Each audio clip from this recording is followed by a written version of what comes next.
झूठों का तो सिलसिला बंद ही नहीं होता, हर स्तर पे झूठ झूठ झूठ। अब आजकल पता नहीं क्या हो गया है प्रधानमंत्री जी को। ये सच हो सकता है? आप सोचिए, ये सच हो सकता है कि कोई ऐसा राजनीतिक दल सरकार बनाएगा जिसमें एक्सरे लेके आपके घर के अंदर घुसकर आपके गहने निकाल के किसी और को दे देगा? ये सच हो सकता है? तो क्यों कर रहे हैं ये? कभी सोचा है आपने? क्या सोचा है? उम्र का तकाजा ये भी है। കോൺഗ്രസ് നിങ്ങളുടെ സ്വത്തുക്കളും നിങ്ങളുടെ കുട്ടികളുടെ അവകാശങ്ങളും തട്ടിയെടുക്കുമെന്ന മോദിയുടെ ആക്ഷേപത്തിന് മോദിയുടെ ഗുജറാത്തിൽ വെച്ച് ചുട്ട മറുപടി നൽകി രംഗത്തെത്തിയിരിക്കുകയാണ് പ്രിയങ്ക ഗാന്ധി. വടക്കൻ ഛത്തീസ്ഗഡിലെ അംബികാപൂരിൽ നടന്ന തെരഞ്ഞെടുപ്പ് യോഗത്തിൽ പ്രധാനമന്ത്രി നരേന്ദ്രമോദി കോൺഗ്രസിനെതിരെ നടത്തിയ ആക്ഷേപത്തിനാണ് പ്രിയങ്കയുടെ ഉരുളുക്കുപ്പേരി മറുപടി. കോൺഗ്രസ് പാർട്ടി സ്ത്രീകളുടെ മംഗളസൂത്രം ഉൾപ്പെടെയുള്ള സ്വർണ്ണാഭരണങ്ങൾ തട്ടിയെടുത്ത് പുനർവിതരണം ചെയ്യുമെന്നും മോദി തെരഞ്ഞെടുപ്പ് റാലികളിൽ കോൺഗ്രസിനെതിരെ ആക്ഷേപിച്ചിരുന്നു. വിവാഹ ചടങ്ങുകളിൽ ആളാകാറുള്ള അമ്മാവൻ എന്ന പരിഹാസത്തോടെയാണ് പ്രിയങ്ക നരേന്ദ്രമോദിയെക്കുറിച്ച് സംസാരിച്ചു തുടങ്ങിയത്.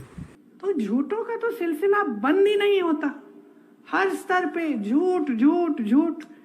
अब आजकल पता नहीं क्या हो गया है प्रधानमंत्री जी को। घर में शादी होती है, हर परिवार में ऐसा होता है, शादी होती है तो शादी के समय आपने देखा होगा, मैंने बहुत बार देखा है कि हमेशा एक अंकल जी होते हैं जो कोने में बैठ जाते हैं और अपना छोटा सा दरबार लगाते हैं कि नहीं?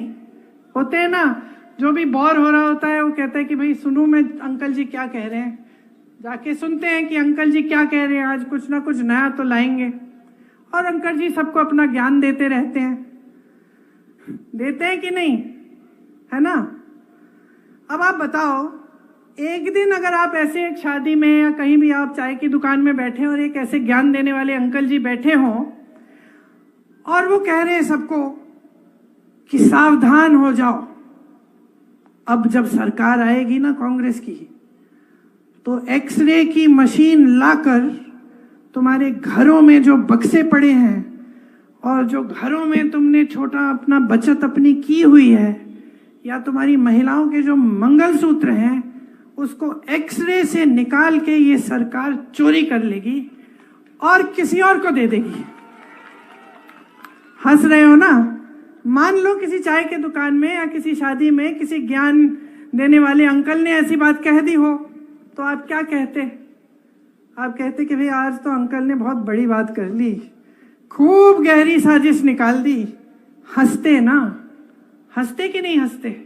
आप कहते हैं कि क्या बकवास कर रहे हैं यार अंकल, कुछ नया सोचो।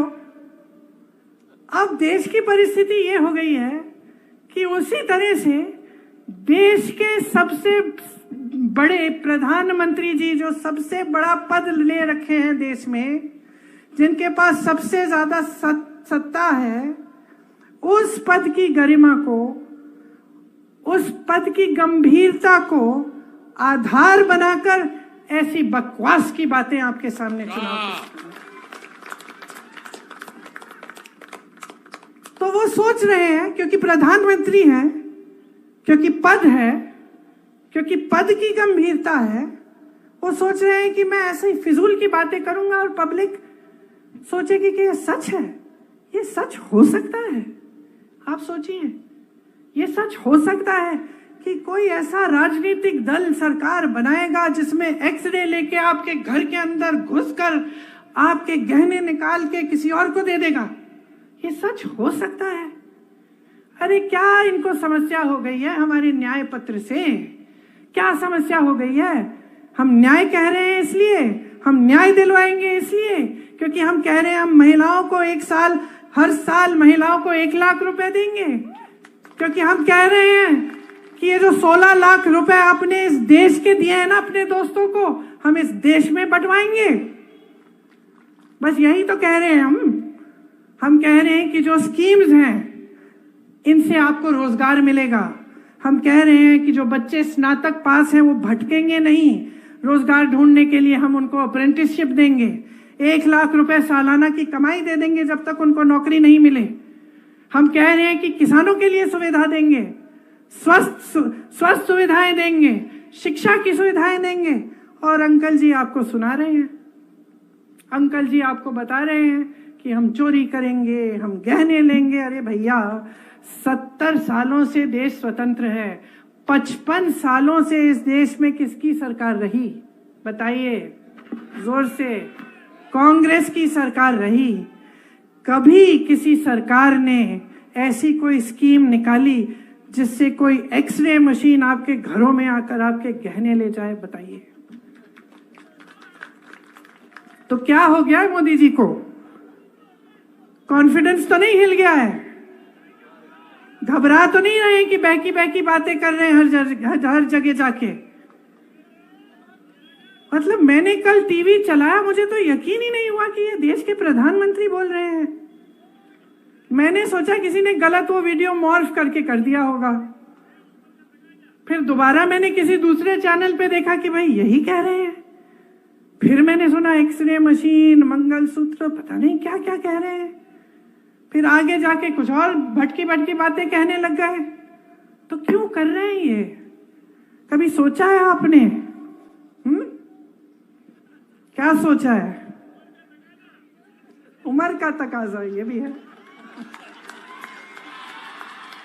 പ്രധാനമന്ത്രിയുടെ അത്തരം പരാമർശങ്ങൾ ആശങ്കയേക്കാൾ ചിരിയാണ് ഉളവാക്കുന്നതെന്നും പ്രിയങ്ക പറഞ്ഞു.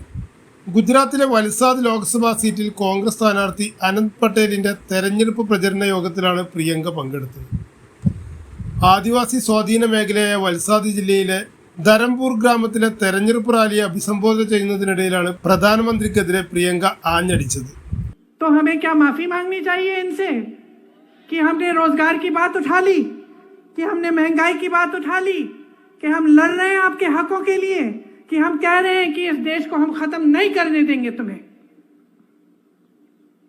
माफी मांगे ये आपसे मांगे। हर बार मंच पे आए माफी मंगवाओ कि हमारे सामने खड़े होकर आपने ऐसी उल्टी शुल्टी बातें, आपने ऐसी हल्की बातें कैसे कर डाली। आप माफी मंगवाओ, पूछो इनसे।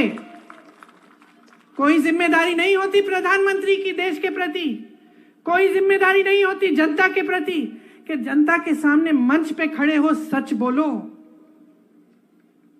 यही जिम्मेदारी होती है। ये दिल में लेके ये जिम्मेदारी उठाते हैं प्रधानमंत्री। मैंने देखे हैं ऐसे प्रधानमंत्री, और मैं ये नहीं कह रही हूं कि सिर्फ मेरे परिवार के सदस्य थे।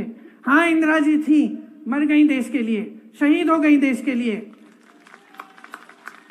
हाँ, राजीव जी थे, टुकड़ों में घर लाई मैं उनको, शहीद हो गए इस देश के लिए। लेकिन मनमोहन सिंह जी भी थे जो क्रांति लाए इस देश में। कांग्रेस पार्टी को ना देखे तो वाजपेयी जी भी थे जो सभ्य इंसान थे कम से कम। और मैं दावे के साथ कह सकती हूं कि यह देश का पहला प्रधानमंत्री होगा जो आपके सामने इस तरह से झूठ बोलता है, जिसके दिल में इतनी भी भावना नहीं है कि मैं जनता के सामने बोल रहा हूं, मेरे मुंह से सच निकलना चाहिए। ഭരണഘടന മാറ്റുമെന്നാണ് BJP നേതാക്കൾ ഇപ്പോൾ പറയുന്നത്. എന്നാൽ പ്രധാനമന്ത്രി നരേന്ദ്രമോദി ഇത് ഇപ്പോൾ നിഷേധിക്കുകയാണ്. ഇതാണ് അവരുടെ തന്ത്രം. ഒന്നാമതായി അവർ ചെയ്യാൻ ആഗ്രഹിക്കുന്നത് അവർ എപ്പോഴും നിഷേധിക്കും, എന്നാൽ അധികാരത്തിൽ വന്ന ശേഷം അത് നടപ്പാക്കും. ചെയ്യാത്ത കാര്യങ്ങൾ എപ്പോഴും പ്രധാനമന്ത്രി പറഞ്ഞുകൊണ്ടേയിരിക്കും. സാധാരണക്കാരെ ദുർബലരാക്കാനും നമ്മുടെ ഭരണഘടന നൽകുന്ന അവകാശങ്ങൾ ഇല്ലാതാക്കാനും അവർ ഭരണഘടന തന്നെ മാറ്റാനുള്ള തീരുമാനത്തിലാണ് മുന്നോട്ട് പോകുന്നതെന്നും പ്രിയങ്ക ഗാന്ധി ആരോപിച്ചു. മോദിയുടെ ഓരോ ആരോപണങ്ങളോടും പ്രതികരിച്ച പ്രിയങ്ക ഗാന്ധി ഇത്തരം ആരോപണങ്ങളെല്ലാം അസംബന്ധമാണെന്നും ഇതെല്ലാം BJPയെ കാത്തിരിക്കുന്ന തോൽവിയെക്കുറിച്ചുള്ള ഉത്കണ്ഠയിൽ നിന്ന് ഉരുത്തിരിഞ്ഞതാണെന്നും പറഞ്ഞു. എക്സ്റേ യന്ത്രം ഉപയോഗിച്ച് കോൺഗ്രസ് വീടുകളിൽ കയറി തെരച്ചിൽ നടത്തുമെന്നും നിങ്ങളുടെ ആഭരണങ്ങളും സേഫിൽ സൂക്ഷിച്ചിരിക്കുന്ന മംഗളസൂത്രയും തട്ടിയെടുത്ത് മറ്റുള്ളവർക്ക് നൽകുമെന്നും തുടങ്ങിയ നിലവാരമില്ലാത്ത ആരോപണങ്ങൾ ഉന്നയിക്കുന്ന പ്രധാനമന്ത്രി താൻ ഇരിക്കുന്ന കസേരയുടെ മഹത്വം പോലും മനസ്സിലാക്കുന്നില്ലെന്നും പ്രിയങ്ക പറഞ്ഞു. മോദിയുടെ വാക്ചാതുര്യത്തെയും പ്രിയങ്ക ഗാന്ധി വിമർശിച്ചു. തൻ്റെ സ്ഥാനത്തിൻ്റെ അമിതഭാരം കൊണ്ടാണ് അദ്ദേഹം അത്തരം തന്ത്രങ്ങൾ അവലംബിക്കുന്നത്.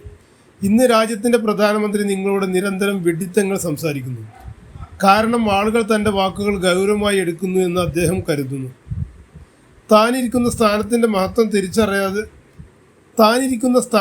മഹത്വം തിരിച്ചറിയാതെയാണ് പലപ്പോഴും പ്രധാനമന്ത്രി പെരുമാറുന്നതെന്നും പ്രിയങ്ക പറഞ്ഞു. 10,000 പ്രിയങ്കയുടെ ഗുജറാത്തിലെ പരിപാടികളിൽ പങ്കെടുത്തുകൊണ്ടിരിക്കുന്നത്.